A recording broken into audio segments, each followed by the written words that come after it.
Hari ini saya sama Barata main-main ke Kota Banjarbaru. Jadi di sini ada rekan saya, Selamat. Dia bekerja di salah satu instansi yang menjalankan rehabilitasi kepada masyarakat di wilayah Kota Banjarbaru dan di wilayah sekitarnya. Kemudian ada juga security dari lembaga rehabilitasi juga. Nanti kita akan tanya-tanya terkait masalah klien penyalahgunaan narkoba. Nah, ini teman saya yang satu yang baju putih. Sebenarnya kami kembar ini, cuman karena beda waktu ya. Beda Saya kelahiran lahirnya malam, dia lahirnya siang. Jadi agak beda. Nah, dia adalah perantau dari mana, Bro? Dari Bima. Saya akan tanyakan terkait permasalahan narkoba di wilayah Bima sana. Ya, berdasarkan dengan pengetahuannya seperti apa narkoba di sana dan seperti apa narkoba di sini.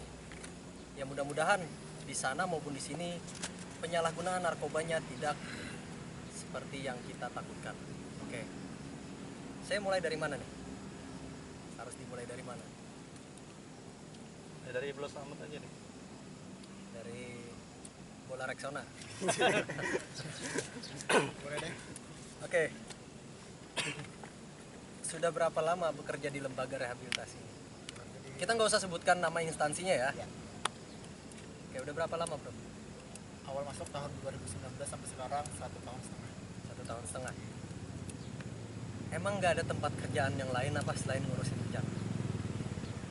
Karena sesuai basic kesehatan dan di rehabilitasi ada lowongan pekerjaan, Hah? maka mencoba melamar di situ. Punya klien cewek nggak? Ada Cantik? cantik, Anda kan laki-laki, ya normal nggak? normal. Nah, Anda laki-laki, Anda normal ketika melihat klien perempuan yang cantik. How do you feel? Ya, Apa yang Anda rasakan? Agung, kecewa. Cantik kenapa menggunakan? Cantik kenapa menggunakan narkoba ya? Nah, terus? Ketika di cross check, kebanyakan permasalahan yaitu permasalahan masalah perkawanan, Masalah pergaulan. sekarang ketika memberikan treatment kepada wanita perempuannya tadi ya, Ya, pasien yang dari perempuan dan cantik, apakah ada emosional yang gimana gitu, entah Anda seperti baper atau mencari perhatian lebih dan lain sebagainya yang mengganggu profesionalisme Anda dalam bekerja? untuk kalau bapak tidak, karena konsep dari diri saya sendiri yaitu bagaimana kita menjadi kakak. Kok kakak? Supaya- Adek-adekan dong. Iya, karena dia lebih muda Oke. dari saya kemarin tuh. Terus? Jadi kalau kita merasa baper, otomatis kita akan terbawa suasana. Benar. Karena kita tidak akan fokus untuk menyelesaikan permasalahan. Ya. Kalau kita menjadi kakak, kita bisa menasihati si klien tersebut. Tapi dari kakak adek itu bisa jadi sebuah kedekatan loh, Bro. Maka kita tidak menaruh perasaan. Tidak menaruh perasaan. Ya, karena Itu kita- udah berkeluarga atau belum? Belum. Belum ya. Nah, Karena sekarang ya, saya tahu nih, katanya istrinya lagi hamil. betul ya. Permasalahan pada saat istri hamil itu akan banyak loh, termasuk godaan-godaan di luar sana. Ya, Ketika menemukan klien yang cantik, seksi, bohai dan aduhai, apakah ingin merusak profesionalisme Anda dalam bekerja? karena Dia ngasih kode nih, ya kan? Dia ngasih kode.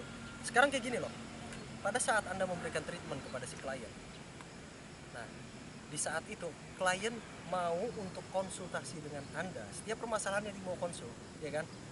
Itu klien itu menaruh kepercayaan dan simpati kepada Anda. Itu sebuah kesempatan besar untuk Anda meraih hatinya.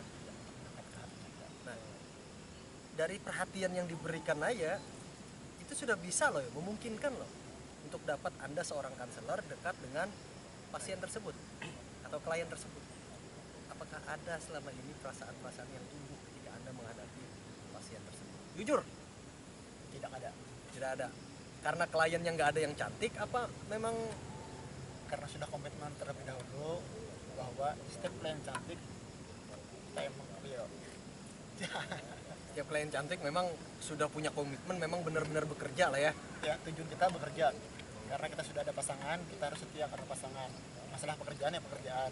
masalah hubungan kita profesional. Tapi ketika Anda mencari suatu hiburan kan Anda juga setia. Yang penting kan Anda masih tahu jalan untuk pulang. Benar nggak? Iya Kita kan? ingat rumah lah. Nah, berarti bisa lah ya kita nyasar sebentar ya kan? Ya enggak lah. Oh enggak. Sekarang kayak gini. Selama berjalannya Ya. waktu, pernah nggak menemukan suatu kendala yang sampai saat ini belum terpecahkan dalam menghadapi pasien atau klien? Untuk kendalinya karena kita tidak memantau selama 24 jam klien, jadi kita tidak bisa mengetahui apa yang aktivitasnya. Kita hanya memantau pada saat jam kerja apa yang dilakukan. Yang paling bermasalah adalah ketidakjujuran si klien. Berarti kunci keberhasilan pulihnya klien adalah kejujuran. Jujuran. Program yang dijalankan rawat jalan ya. Rawat jalan ya. Sekarang seberapa besar sih potensi klien untuk pulih dalam menjalankan treatment rawat jalan? Menurut Anda? Menurut 90%. 90% ya. Bisa pulih dengan catatan Asal ada kemauan tersendiri sama dukungan keluarga. bukan keluarga. Ya, Terus kalau tanpa dukungan keluarga otomatis dia akan kembali ketika ada permasalahan. Kalau ada permasalahan dan dukungan keluarga itu sangat kuat, maka dia akan bahwa nih ada dukungan dari keluarga, maka dia akan mengingat dari keluarga tersebut. berarti yang harus diberikan treatment ini klien dan keluarga. Keluarganya, ya. Oke. Pertanyaan terakhir ya. Ketika melihat klien yang relapse, misalnya nih, Anda sudah terlalu percaya sama si klien. Anggaplah kliennya namanya si A.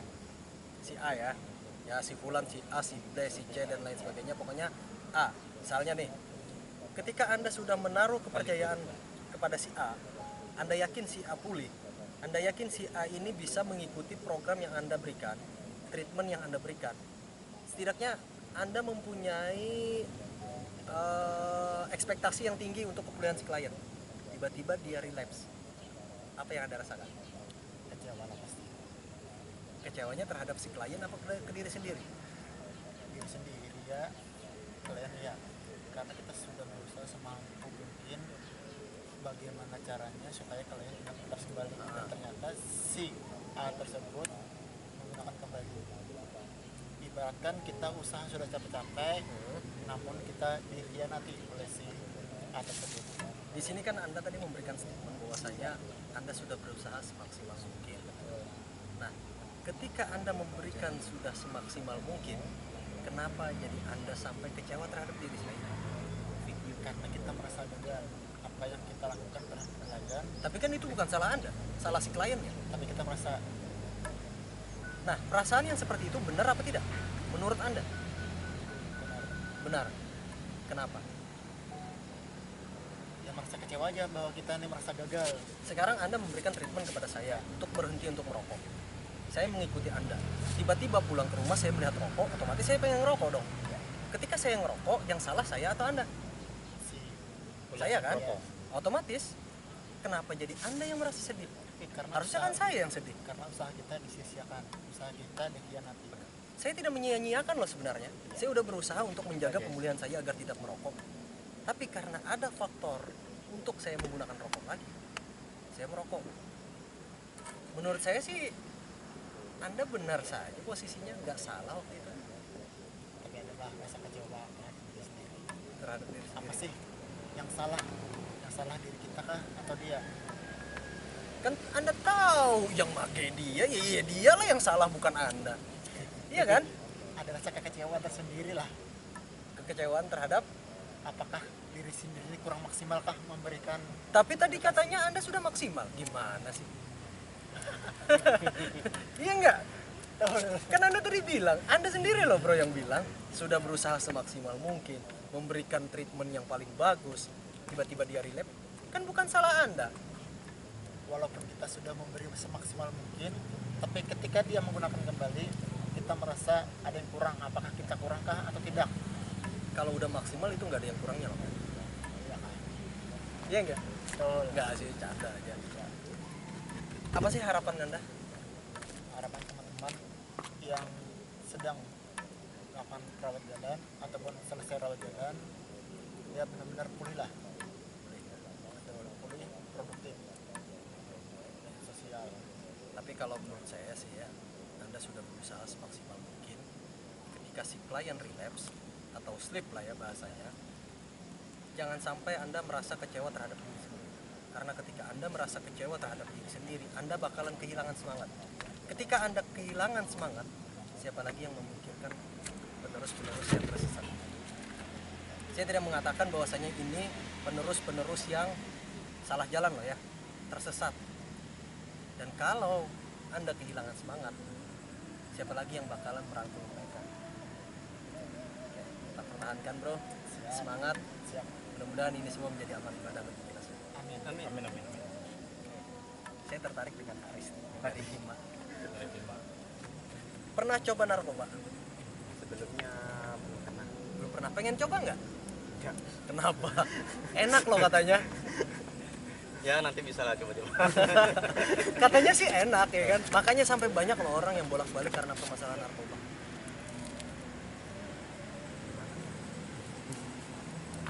Intinya nggak mau lah ya. Ini enggak mau. Ada punya teman yang pakai narkoba? Ada sih. Ada. Pakai apa dia? Sabu. Sabu. Menurut Anda, orang tersebut baik apa enggak? Enggak. Enggak baik. Enggak baik orangnya apa karena memang kelakuannya? Kelakuan sama orangnya. Kelakuan semua orangnya ya. Kalau orangnya bawaan lahir loh. Nah sekarang, ketika mempunyai keluarga yang menggunakan narkoba, apa yang Anda lakukan? Misal, adek, punya adek nggak? Adek misalnya gunakan narkoba, apa yang Anda lakukan? Tegur dulu. Tegur dulu. Kalau dia nggak mau ditegur, Ya dilapori dilapori kemana? di pihak yang berwajib. Pihak yang berwajib, misalnya dilaporkan ke pihak kepolisian. Anda nggak takut adeknya ketangkep? Ya. Nggak apa-apa lah ya. Pelajaran berarti ya. Oke. Di Bima dan di sini, menurut Anda lebih besar mana penyalahgunaan narkobanya? Dari sudut pandang dia. Ya, Lebih besar di Bima. kenapa? Soalnya di Bima anak-anak SMP udah tahu memakai narkoba. Udah tahu pada pakai narkoba ya? Iya. Udah berapa lama merantau di sini? Ya sekitar 1 tahun lah. 1 tahun. Nanti di waktu umur Anda merantau 5 tahun, Anda bakalan tahu seperti apa di kota Banjarbaru ini. Nah, di sini anak SD, saya kan tidak akan sebutkan nama wilayahnya di mana. Anak SD udah bisa pakai narkoba. Bahkan anak SD itu jadi sasaran empuk bandar-bandar yang ada di sini. Buat jadi kurir. Nah, mereka berdalih dengan anak-anak itu proses hukumnya bisa dihilangkan katanya. Padahal ya namanya hukum ya tetap aja. Sebenarnya anak-anak itu sasaran empuk. Apalagi kalau anak-anaknya putus sekolah. Aris, pengen coba narkoba? Nggak mau, enak loh katanya. Saya ngulangin lagi loh, enak loh sebenarnya. Kalau minum bisa? Bisa. Banyak minum. Ya paling 1 gelas. 1 gelas apa itu? 1 gelas aqua. Aqua. Itu yang diminum apa? Aqua. Pakai bahasa Indonesia apa? Malaga, Astagfirullahaladzim, miras ya? miras ya. Haram itu mas, Haram. kalau bisa dihindari. Pak, kalau alkohol enggak? Kalau alkohol enggak, tapi dioles ke luka. Kalau diminum ya tetap nggak boleh. Intinya nggak mau coba lah ya. Oke, semangat bro, masa depan kita masih panjang. Mudah-mudahan semangat Anda untuk tidak ingin mencoba bisa ditularkan ke teman-teman yang lain. Ada satu orang lagi yang paling menarik. Dia udah lama bekerja. Berapa tahun? Alhamdulillah saya kerja Di instansi pemerintah tersebut? Sudah berjalan 8 tahun. 8 tahun. Selama 8 tahun karena statusnya adalah security, dia adalah orang yang paling pertama menerima pasien yang ingin berobat. Berobat di sini macam-macam. Ada yang berobat dari segi medis, ada yang konsul, ada yang minta rujukan, dirujuk, dan berdasarkan hasil asesmen kalau memang dia parah, dia akan dirujuk untuk rawat inap. Nah sekarang selama 8 tahun bekerja, pengalaman terhadap klien yang datang paling susah dilupakan ada nggak? Ada. Bisa diceritakan nggak? Sedikit saya ceritakan, selama saya kerja di instansi pemerintahan itu Susah. menurut saya Kita uh, terus yang pertama waktu di tempatnya di Balitan ya, karena kantor kita ini kan pindah-pindah. oh ya di kantor pertama nih ya. Kantor pertama di iya. Balitan, Komplek Gria Permai, Citra Gria Ya. Permai kalau nggak salah. Jadi pengalaman yang saya alami di situ, ada satu klien yang datang di kantor tersebut. Kebetulan saya waktu itu saya sendiri sebagai tenaga security. Yang pertama saya nggak tahu bahwa klien ini datang apa dan tujuannya Ngapain gitu ya kan? ngapain kan gitu ya. Nah terus masuk, Pak permisi, saya mau lapor ke apa Dalam ya. ke dalam gitu ya. Terus saya tanya, lapor tentang apa Pak? Pokoknya saya mau lapor.